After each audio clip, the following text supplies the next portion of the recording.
तम्बाकू की उत्पत्ति कैसे हुई? एक ऋषि का साधु था राजा, एक ऋषि का साधु राजा था। और एक दिन राजा ने अपने साधु ऋषि को आमंत्रित किया अपने घर पर जलपान के लिए। तो राजा ऋषि ने बहुत मना किया अपनी पत्नी को कि राजाओं का और ऋषियों का कोई मेल नहीं होता, राजा बड़े अभिमानी होते हैं, ये कोई हमारे सिर में दर्द करेंगे। लेकिन वो ऋषि पत्नी नहीं मानी, कहने लगे मेरी बहन कब कब मुझे बुलावे, आप तन्यों नाक चढ़ाया करो, कोई भी काम हो जा। अर्थात ऋषि जी को विवश कर दिया राजा के घर जाने के लिए। अब राजा के घर गए तो राजा ने अपनी जो महिमा बना दिखाने के लिए और ऋषि पत्नी को प्रभावित करने के लिए बहुत अच्छे आहार, मेज पोस्ट मेज का ऊपर काजू किस्मत सेब संतरे नाना प्रकार की सब्जी बनवा कर, जलेबी कचौड़ी पकौड़ी दही खीर हलवा सारे व्यंजन लगवा दिए मेज पे। अब आहार किया ऋषि जी ने भी, ऋषि पत्नी ने भी, सब ने मिलकर आहार किया। अब चलते समय ऋषि जी ने कहना पड़ा जी आप भी हमारे यहाँ आइएगा, एक औपचारिकता होती है। तो राजा ने कहा अवश्य आएंगे, कभी समय मिला तो अवश्य आएंगे।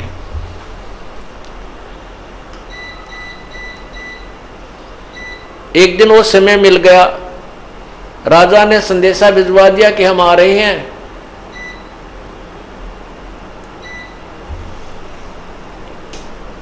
अब ऋषि पत्नी चिंतित हुई कि वो तो सचमुच आ रहे हैं और साथ में ये संदेशा भेज दिया कि मेरे साथ हजारों की संख्या में अंगरक्षक होंगे, मेरे सैनिक होंगे। अब राजा चाहता था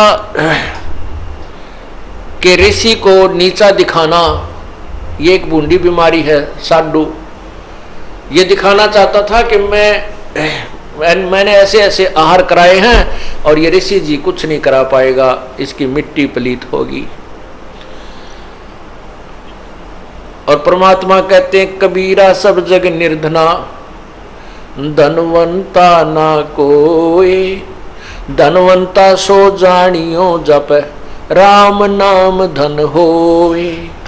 अब ऋषि जी के पास अपने तप की कमाई थी, अपनी साधना भजन की कमाई थी। ऋषि जी ने स्वर्ग से कामधेनु गाय वो उधारी ले ली कुछ समय के लिए और उसको अलग से एक टेंट में रखा हुआ था। उधर से राजा अपने हजारों सैनिकों को साथ लेकर पहुंच गया और ऋषि से कहा कि भोजन की तैयारी करवाओ। ऋषि जी ने कहा जी भोजन तैयार है, आप खाना खाइए। अब वहां लगी लाइन और साथ के साथ थाली आ रही हैं, सबको परोसी जा रही है। ऋषि जी ने अपने एक सेवक को उस गाय वाले टेंट के सामने बैठा दिया, वो उठा उठा कर थाली बाहर रखता रहा।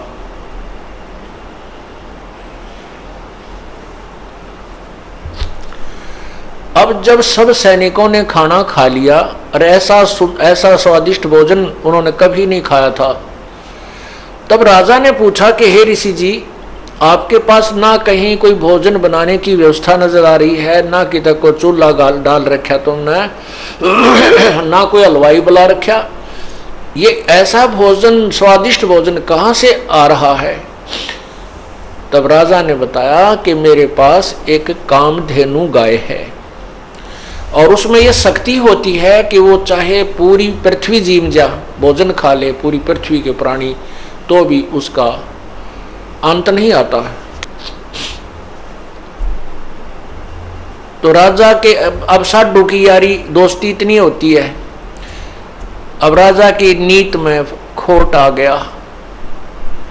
नीयत में खोट आ गया, उसने सोचा यू कंगाल क्या करेगा, इस गाय का मैं ले चलता हूं, बहुत ज्यादा सेना है मेरे पास और ये गाय सभी आहार करा दिया करेगी। कहने लगा ऋषि जी ये गाय मुझे दे दे, आप क्या करोगे इसकी। ऋषि जी ने कहा ये गाय मेरी नहीं है, मैं उधारी लाया हूं, मैं आपको नहीं दे सकता। तो राजा बोला सैनिकों से कि सैनिकों इस गाय को छीन लो। अब ऋषि सोचता है कि अच्छा नालायक ये तो जबरदस्ती कर रहा है मेरे साथ।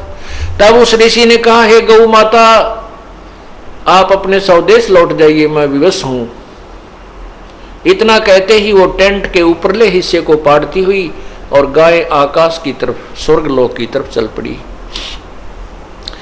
राजा ने गाय को कंडम करके नीचे डालने के लिए तीर मारा, पैर में तीर लगा और कहते हैं वो गाय का खून, रक्त और उस टेंट में जो भी कोई वस्तु मांगते थे, इतनी थाली हलवे की, इतनी थाली खीर की, इतनी थाली दाल की, इतनी सब्जी की, तोरी की सब्जी, घिया की सब्जी, सब प्रकार की, काजू किस्म, सेब, संतरे, दही, बड़े, यानी जो भी वहाँ उस आवश्यकता थी उस भंडारे में सभी उपलब्ध उस कामधेनु ने करवा दी। ऋषि जी के पैसे यानी पुण्य की कमाई स्वर्ग में जमा हो गई, उसके प्रतिफल में उसको वहां सब वस्तु प्राप्त हो गई। जमीन पर गिरा और गाय चली गई, तो जहां जहां वो खून गाय का गिरा वहीं पर कहते हैं तम्बाकू की उत्पत्ति हुई। अब हिंदू लोग एक तरफ तो माता को इतना प्रिय मानते हैं, गाय को अपना मां के तुल्य आदर देते हैं और फिर मां के खून को पी रहे हैं। क्या बताते हैं, खो नाम खू का तमा नाम गाय, 100 बार सौगंध इसको ना खाए। तमा नाम खू का, खू नाम खून का और तमा नाम गाय, सौगंध 100 बार इसको ना खाए। तम्बाकू, खून, खू का अर्थ है खून, खून, तमाखू, खून, और तमा फारसी का शब्द है, तमा माने गाय होती है। तमाखू यानी गाय का खून, खू नाम खू का तमा नाम गाय, सौगंध 100 बार इसको ना खाए ना पीवे। कहते हैं आप एक तरफ तो गाय को इतना प्रिय मानते हो, आदरणीय मानते हो, और फिर गाय के खून से उत्पन्न इस तम्बाकू को पीते हो। जितने भी महापुरुष हुए उन्होंने सब विकारों को छुड़वाया है। अब सिख समाज में तम्बाकू कोई प्रयोग नहीं करता, अभी तक भी उन्होंने इस मर्यादा का पालन किया है। लेकिन और सारी बुराई शुरू कर दी, मांस खावा, दारू पीने लग गए। देखो बुराई तो सारी त्यागे पार पड़ेंगी। ऐसे ही मुसलमान धर्म के अंदर शराब नहीं छूटे अभी भी, और बाकी मांस खाओ और हुक्का पीवे। हिंदू समाज में बीड़ी, शराब, तम्बाकू और मांस कभी प्रयोग नहीं करते थे। अब हिंदू समाज में कोई मर्यादा नहीं रही, सारे काम बिगड़ गए। तो पुण्यात्माओं ये नए सिरे से समाज सेट किया जाएगा और इसी तरह ये समाज सुधार और आत्म कल्याण प्रारंभ होता है। उन महापुरुषों ने भी कठिन प्रयत्न किए थे, परिश्रम किया था समाज को बुराई से दूर करने के लिए।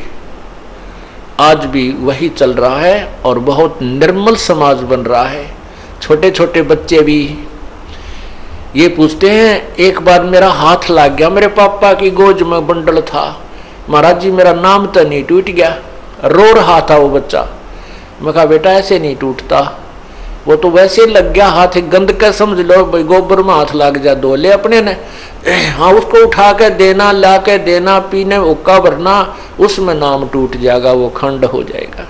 तो पुण्यात्माओं जो छोटी सी उम्र में इन बच्चों को ऐसा ऐसा भाव बन गया कि ये इतनी बुराई है कि इसको हाथ लागने से भी हमारा धार्मिक कर्म बिगड़ जाएगा, तो आने वाली इनकी संतान तो कति देवता पैदा होंगी। ये समाज भी सुधर रहा है और जीव कल्याण का मार्ग भी प्रशस्त हो रहा है।